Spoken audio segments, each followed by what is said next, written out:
At my husband's 10-year company anniversary gala, his sister stood up at the microphone, looked directly at me across the ballroom, and announced that the woman sitting beside my husband was the partner who actually built this company with him, not the one who just spent his money. The entire room went silent. I watched 300 people turn their heads toward me. I watched my husband reach for his champagne glass without looking up, and I stood there in a black dress I'd spent 2 weeks picking out, understanding in one crystallizing second that this had been planned, every single piece of it.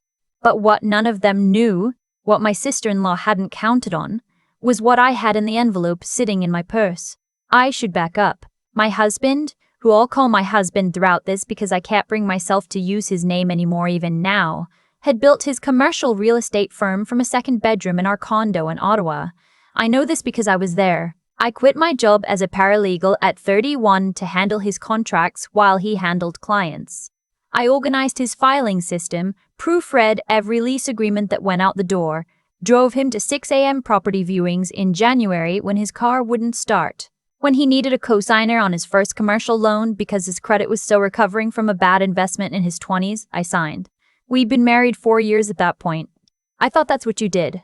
By the time the firm had 15 employees and a second office in Kingston, I'd gone back to work full-time.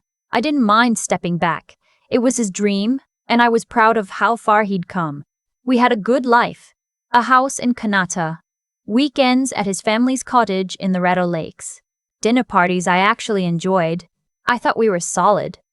The first sign I ignored was the phone. He'd always been attached to it. He ran a business.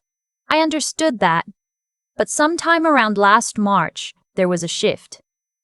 The phone started going face down on every surface. It came into the bathroom. At dinner, he'd angle the screen away from me in a way that seemed automatic, like a reflex he wasn't even conscious of.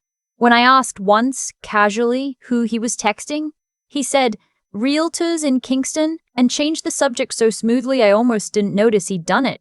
I noticed. His travel increased. He'd always done site visits, but now it was overnight stays he hadn't mentioned in advance.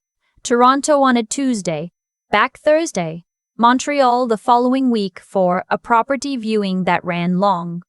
I'd pack his bag and ask if he wanted me to come, and he'd wave it off. "You've got enough going on? It's just a quick turnaround, not worth it." Which made sense. Which was the problem. It always made just enough sense that I didn't push. The credit card statements were harder to rationalize. I handled our personal finances, which he'd been grateful for in the early years and had now apparently forgotten about entirely. In April, I found a charge for $380 at a restaurant in the Distillery District in Toronto on a Thursday night. I remembered that Thursday. He'd called me from the hotel room at 9:30, said he was exhausted and heading to sleep. There was a charge for 2 at that restaurant, wine pairing included. I took a photo of the statement. I didn't confront him. I told myself I needed more before I said anything, which I think was really me telling myself I needed more time before everything I thought my life was got knocked over. The charge that broke through my denial was in May. A weekend at a hotel in Niagara-on-the-Lake. The kind of hotel that puts rose petals on the bed if you requested a booking. He'd told me that weekend he was at a property inspection in Peterborough with potential investors. I have a text from him on that Saturday saying, "Inspections running long, probably back late Sunday. I have a credit card charge for 2 nights, 2 breakfasts, and a couple's spa treatment at a place that definitely does not do commercial real estate networking." I started a folder on my personal laptop. Statements, screenshots, the discrepancy dates. I didn't know what I was building it toward. I just knew I was building something. His sister, I'll call her his sister, had never been warm to me, but she'd been politely cool for most of our marriage in a way I'd learned to navigate. She was 15 years older than him, had helped raise him after their father left, and had an ownership stake in the firm because she'd loaned him $40,000 in the early days. I respected that. I even liked her. In the limited way you can like someone who has never fully accepted you. She'd been coming around more that spring, showing up at the office when she used to call ahead, having long lunches with my husband that he'd mention as afterthoughts. Once I stopped by the office unexpectedly and found them both sitting very still at the conference table. Conversation clearly just stopped. "Just going over the anniversary gala planning?" my husband said, and his sister smiled at me with that particular smile that is shaped like warmth but doesn't contain any. The gala had been his sister's idea. 10 years of the firm, a formal dinner, clients and investors and staff, one of those events that is half celebration and half marketing. The venue was a restored heritage building in downtown Ottawa, exposed brick, candlelight, the kind of space that photographs beautifully. She'd been planning it for months. I'd been included in exactly none of it, which I'd chalked up to her preference for control rather than anything deliberate. I should have looked more closely at the seating chart. The woman my husband had been taking to Toronto and Niagara-on-the-Lake was a financial consultant named, and I only learned this later, someone who had been brought in 8 months earlier to review the firm's growth projections. She was 34, based in Toronto, and had apparently transitioned from professional advisor to something else entirely within the first few months of engagement. My husband's sister had known for at least 5 of those 8 months based on what came out afterward. She hadn't told me. She had, however, made sure this woman was seated at the head table.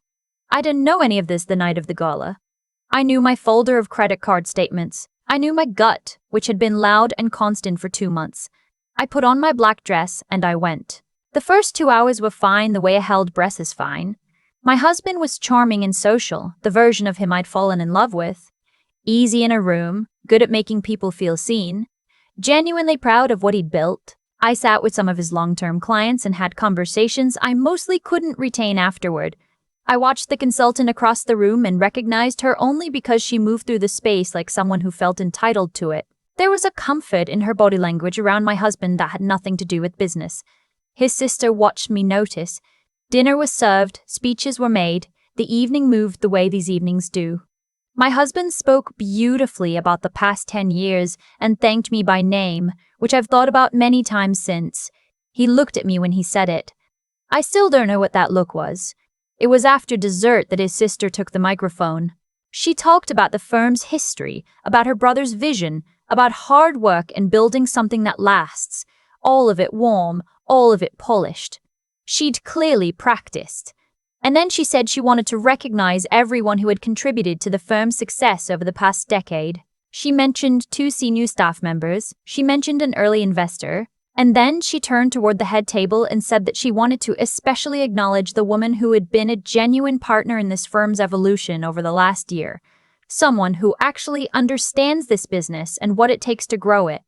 She paused and looked at me. Not everyone in this room has contributed to what we've built. Some people have just been along for the ride. 300 people. Candlelight. My husband's hand flat on the white tablecloth, not moving. I understood in that moment what the seating chart had been for, what the months of planning had been for. This was the announcement. Not a legal announcement, not anything that could be called formal, but a public staking of claim, delivered in a room full of people whose opinions my husband cared about professionally and personally. His sister was telling the room who he belonged with now. She'd decided I should find out this way, in this room, with nowhere to go. What she didn't know was that I had spoken to a lawyer 6 days earlier. I hadn't gone in with the full picture. I'd gone in with my folder and the feeling and the name of a firm recommended by a colleague at work. The lawyer I met, a woman with an extremely organized desk and a calm that I found steadying in a way I'd badly needed, had looked through my documentation and asked me several questions. At the end she said, "This is a good start. Do you know if there are joint business assets?" I said yes. She said, "Then we should talk about those too." What followed that first meeting was 2 weeks of very quiet, very careful work on my part. My husband didn't know I'd been to a lawyer, didn't know I'd requested financial disclosure paperwork from our joint accounts, or that I'd asked a contact at my old firm to explain the specific sections of the company's founding documents that related to spousal contributions. I'd co-signed that original business loan. I'd worked without pay for 2 years. In Ontario, that matters. I also, in that same 2 weeks, had a single phone conversation with someone I'd been put in touch with through my lawyer's office, a forensic accountant who specialized in family law cases involving business assets. She spent 40 minutes with me on the phone and at the end said, "You're going to want these documents before anything becomes public." She told me exactly which documents, exactly what to request them, and exactly what they'd show. The envelope in my purse at that gala contained printed copies of 3 things: my co-signature on the 2015 business loan, a summary of spousal contribution timelines I prepared with my lawyer, and the forensic accountant's preliminary assessment of my potential claim against the firm's current valuation. It was not a weapon I planned to use that night. I brought it the way you bring an umbrella when the forecast is uncertain, because something about the way his sister had been moving through the preceding weeks had told me the forecast was very uncertain. So when she finished her speech and the room sat in that particular silence that follows something that has just made everyone uncomfortable, I put down my wine glass. I smoothed my napkin, and I stood up. I didn't raise my voice. I didn't need to. I said, "I appreciate you sharing that. I'd like to take a moment to share something too, since we're being candid about contributions." His sister's expression did the thing faces do when a plan starts going sideways. I said, "Many people in this room may not know that this firm was co-signed into existence by me in 2015, when my husband's credit history made it difficult to secure the initial loan alone. I also worked without compensation for the first 2 years of its operation. I have documentation of both." I held up the envelope. Not dramatically, just held it up so it was visible. "My lawyer has a more complete version of this file, and she's been very thorough." The room was very quiet. I looked at my husband and said, "I think we have some things to discuss. Not tonight, but soon." I picked up my clutch. I said good evening to the couple sitting nearest to me, who were both staring at the tablecloth.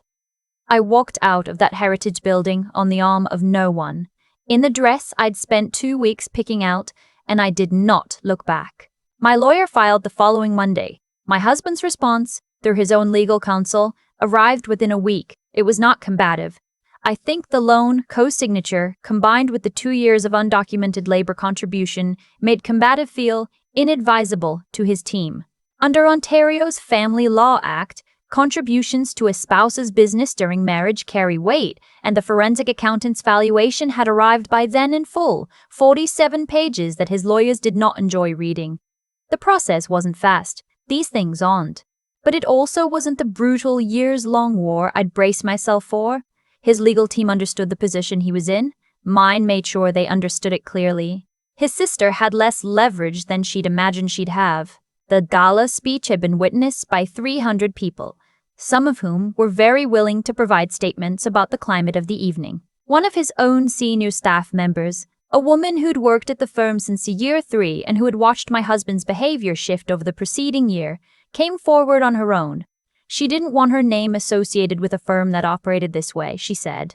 She provided a great deal of context, what came out in the proceedings, and what his sister had apparently understood and chosen not to tell me was that the consultant had been quietly positioning herself as a future equity partner in the firm. The plan had involved my husband restructuring certain ownership arrangements that would have directly affected my entitlement to marital assets before our marriage ended. The fact that his sister had been aware of these conversations while hosting me at family dinners is something I've spent a certain amount of time sitting with. The consultant did not become an equity partner.